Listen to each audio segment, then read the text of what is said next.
In a small town, there lived a boy named Aaron. He was very smart. He had so much potential that he could do anything he wanted. He had a big dream. He wanted to become a doctor. Everything was going well, and his goal was clear. But Aaron had one big problem. He couldn't control his own mind. Aaron's mind was always restless. Every time he sat down to study, his mind would start to wander, sometimes toward his phone, sometimes to Facebook or YouTube, and sometimes into daydreams. He often told himself, "Oh, there's still a lot of time.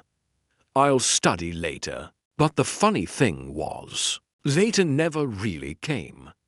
His parents and even his teachers at school would tell him how important it was to study with full focus. But Aaron believed that if someone is smart, they will succeed. He thought nothing else was needed. One day, the results of the school scholarship exam came out. Aaron hoped in his heart that if he won the scholarship, his dream of becoming a doctor would become easier. But when he saw the result, his heart broke. He had failed. His friends who studied regularly all did very well. The same teachers who once praised him now looked at him with disappointment.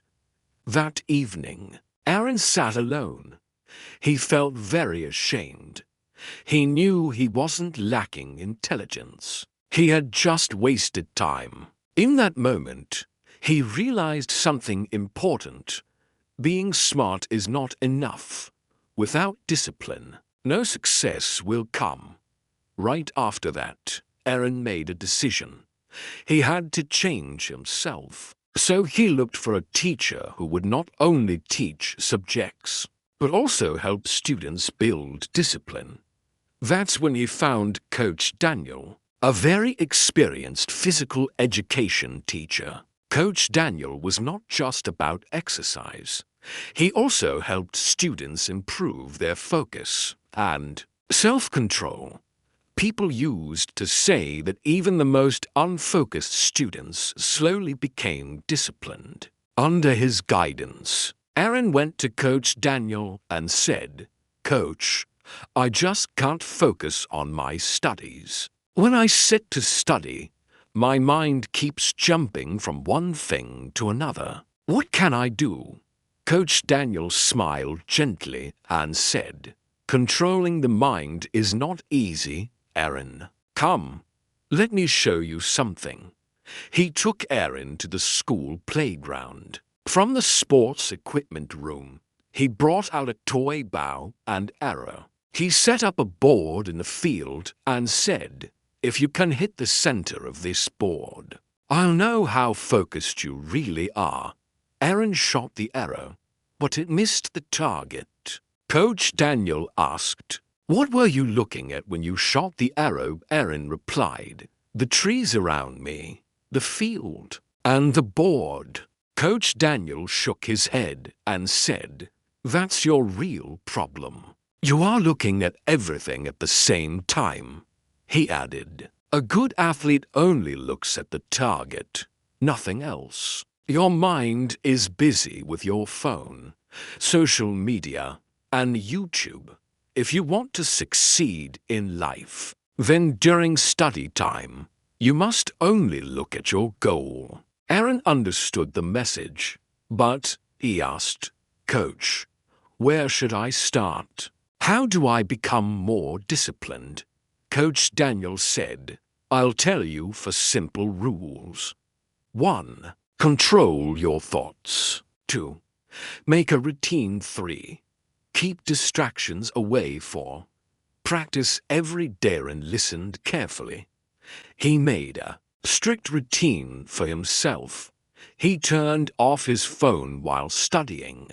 Every time his mind wandered, he reminded himself, "My goal is to become a doctor."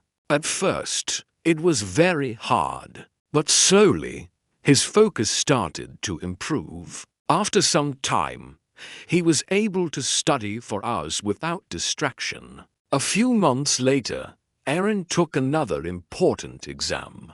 This time, he didn't just pass, he came first. Aaron knew this wasn't luck or talent. It was the result of discipline and focus. About a year later, when he stepped on the stage to receive a scholarship, he remembered something Coach Daniel had told him. The mind is like a wild horse. If you don't control it, it will drag you wherever it wants. But if you train it, it will take you to your destination. From that day on, Aaron held on to one principle: train your mind with discipline, and success will follow. If you feel this story should reach more people, please like, share, and subscribe to our channel. I'll be back again with another inspiring story. Till then, be patient, be thankful, and keep moving forward.